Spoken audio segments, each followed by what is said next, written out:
Hi, hello everybody. Welcome to the Cubist. My name is Bill Corey. I'm the Cubist, and I'm the worst cameraman ever because I'm my own camera.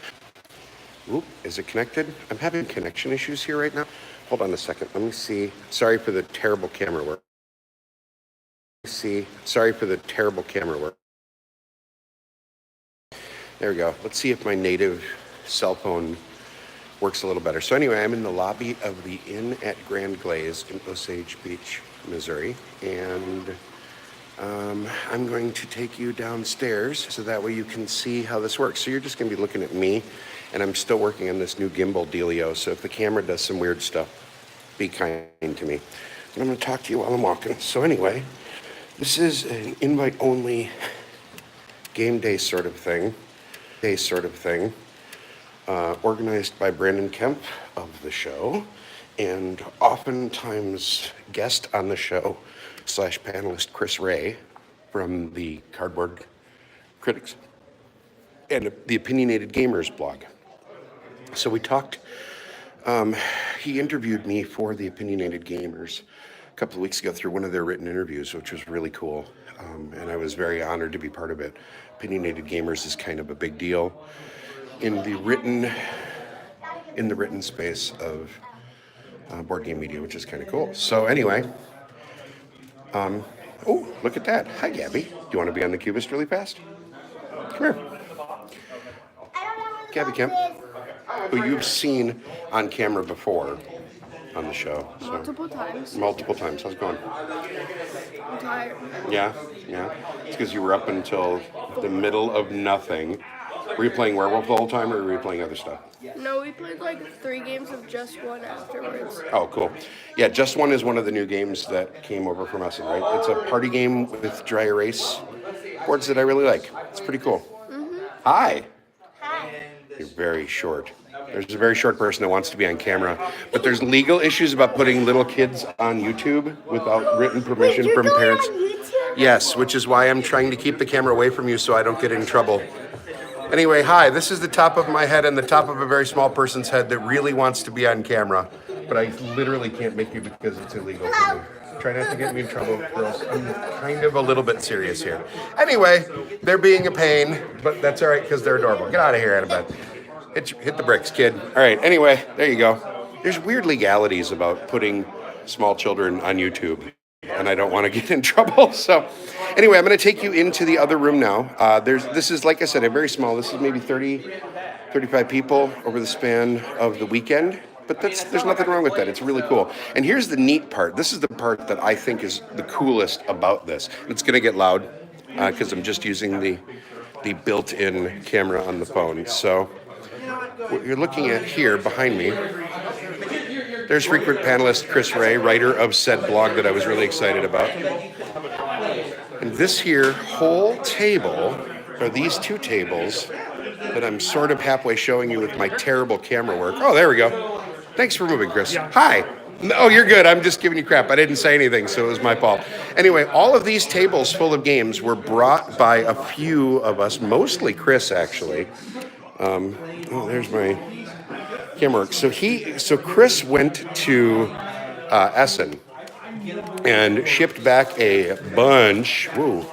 I'm still not used to this thing. The camera work is terrible, but at least you won't get the walking shake that my previous videos have had. Anyway, the point is he brought back a ton of games, and he is walking people around right now being a very gracious host, which is why I haven't kidnapped him to be on here yet. But anyway, this is the entire room. It's really just like one big open gaming room with a bunch of us being able to play basically any Essen game we really want to play. Now, that's not entirely true because there were, like 1,700 games released at Essen, so we definitely don't have all of them. But there's some cool stuff here. I've played a bunch of stuff so far. My highlights so far, I know, stay on that side, ladies. Just give me a minute or two. I promise. No, seriously, please. Thank you. All right, the highlights for me so far, I got to play Friedman Priest's new game, Futuropia, which is a zero-luck economic game that I really liked, but boy, is it hard to teach, and that rule book is tough to get through. I have a feeling that this is one of those games where the rule book was going to be hard to write no matter who was writing it, but it was tough. I sort of taught it to myself. I saw laid eyes on the game for the first time Thursday night. Puzzled through it, had what I thought was a pretty good grip on it. Played it Friday morning, and struggled. But everybody that played it seemed to enjoy it. I really like it. I definitely want to play it again. We played the basic game without all the bells and whistles, and that was easier. Sorry, ladies. Thank you. Let's see. Other games of note that I have played this weekend. I got to play Ultimate Werewolf Legacy. Now, I have always been a big fan of Werewolf, but it has issues in that it is a player elimination game and it can go long. Ultimate Werewolf Legacy does two things to the werewolf game that I think haven't been done successfully before. Number one, it takes the decisions on how to moderate the game, i.e., how to build the village, out of your hands by the book scripting it for you, so the moderator doesn't feel the pressure of trying to make sure they perfectly balance everything. And number two, the game pushes mechanisms into place that will cause the game to speed up nicely and keep the game moving a little bit faster than it normally would, which I think is really cool. So I really like that. I'm just going to physically walk over here and stare at the table so I can remember stuff that I've played because it's been a long couple days. Let's see. I played The Estates. It is an auction game with teeth, which I think most good auction games are. They're the kinds of games where the bidding can be mean and can be nice depending on the players. I think auction games are very often community driven, and this is no exception to that.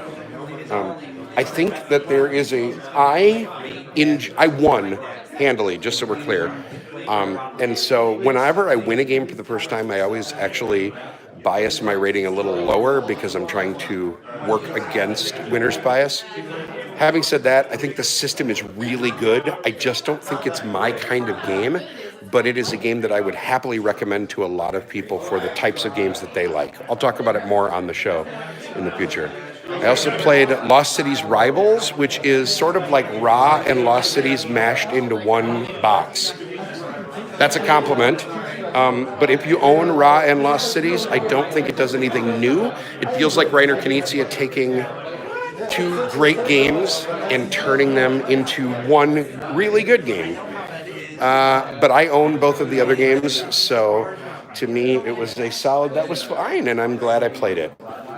But I don't think I will be adding it to my collection, but that isn't because it's a bad game. It's just because I already own the two games that it's built out of, if that makes sense. Let's see, what other stuff have I played that is of note? There are Keyforge decks here. I haven't actually played it yet, but I have watched a bunch of it, and I'm probably going to play it. I'm really excited for Keyforge. That's cool. The Keyforge launch was Thursday, and one of the attendees here bought a whole bunch of it. So we have a bunch of Keyforge here to try. I played Fool, the trick-taking game from Freedom and Priest, and decidedly did not like it. But I like trick-taking games. I think I just like them a little bit purer than that one is. That one is a little bit too gimmicky for me. If you've watched the show before, you know what my feelings were on games like Honshu, which claims to be a trick-taking game but does other stuff to sort of extra gimmick the trick-taking, and that was the thing I didn't like, so you'll find something similar there. Let's see, what else? Just One seems to be the hit of the convention so far. This is a party game where it's a cooperative party game, so one player has a card turned away from them that has 5 words on it. They pick one of the words, and everybody else has to give them a one-word clue to get them to guess that word. However, if any two of the other players, without consulting each other, give the same one-word clue, those clues are canceled. So they might get fewer clues. So as a clue giver, you are trying to give a clue that is both helpful but unique. and I thought that was really interesting.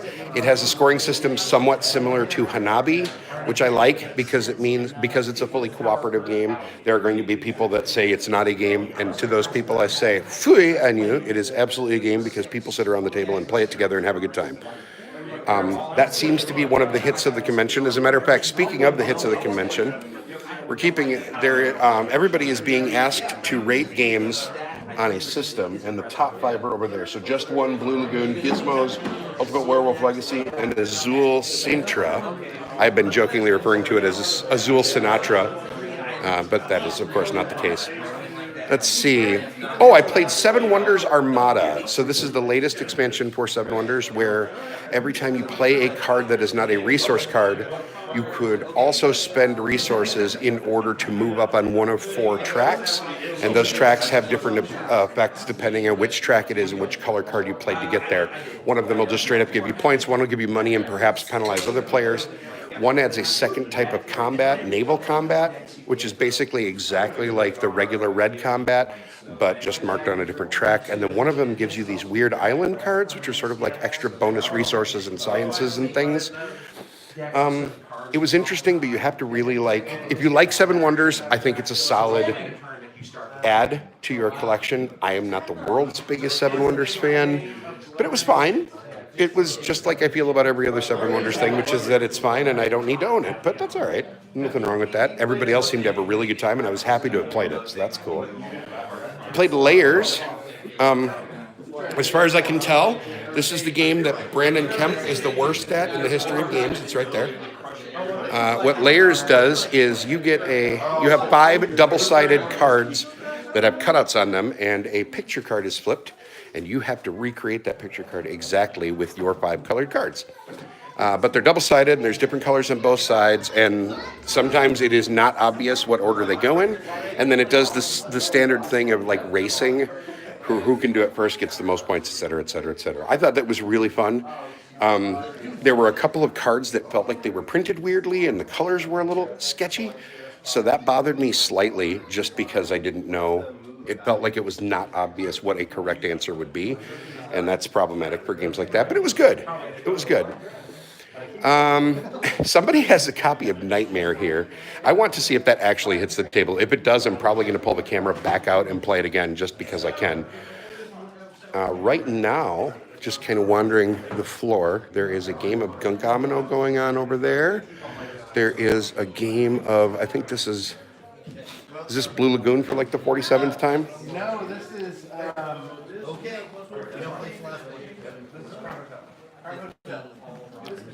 Crime Hotel. I have no idea what that is. But I'm going to awkwardly put Chris Ray on camera for a second so he can say hello. Hello, Chris Ray. Hello. Crime Hotel is a game where you're deducing because there's a crime in one of these rooms. In a hotel. In a hotel. One would assume. You trick take to make deduction. It's awesome. Oh, well, there you go. Oh, so this is the fabled trick-taking event that was supposed to start at 10 o'clock. Part of it. I'm giving Chris crap because he had to sleep in because he stayed up too late, being an overachiever. This is one of those conventions where everybody's going to stay up till 4 o'clock in the morning because there's fun stuff going on. And you can tell that most of the people here have been friends and gaming together for a long time. And so everybody really enjoys each other's company, which is wonderful. And at the end of the day, that's sort of the point of these conventions, right?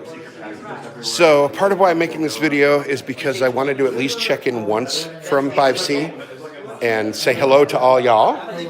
And part of it is because I wanted to remind folks that there's a lot of people, and I used to be one of these people, so I am as much talking to myself as I am talking to anybody else. They used to get really sad whenever you couldn't attend a convention. And I get that, and it does suck, right? Because there are cool things that happen at these conventions. But the best part about a convention is meeting people and hanging out with the people that you already really like. And so if you get to do that, you're already doing half of the really cool parts of this. So just kind of keep that in the back of your head. Yeah, there's a lot of great games here, and we're having a really good time playing them. And I wish I could play them with all of you, but I also just want you to remember that it's about the people you play with. And if you get to have an awesome game night with 4 people regularly, that's just as good. I'm just trying to be super patty positive today because we need more of that in the world. So anyway, And also, I'm still trying to fight this weird reputation I have as being a curmudgeon. So see the dramatic lighting. I'm even trying to make myself look cooler. I don't know. Anyway, I just wanted to check in and say hello to everybody. So I hope you all are having an absolutely fantastic weekend. To my friends at BGG who may watch this either later in the future, I hope you are having so much fun that you don't feel compelled to watch this. But anyway, I hope that you're having a great time in Dallas. We're having a great time here in Osage Beach, Missouri. And I got to tell you, learning how to say Osage Beach kicked my butt. That's a hard word to say for some reason in my Wisconsin brain. But anyway, I hope you're having a fantastic weekend. The plan is there will be a show Monday evening. There is no plan to not have a show.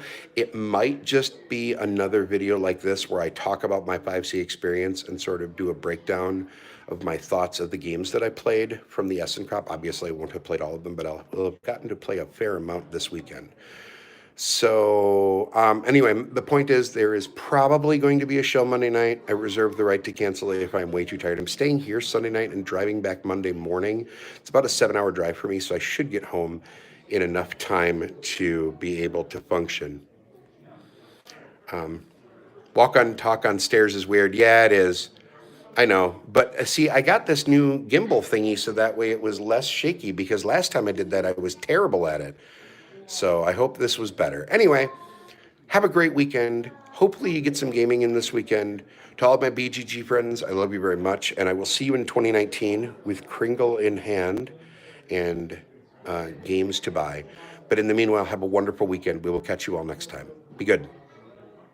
And this button doesn't work on this, so bye. You get the awkward, bad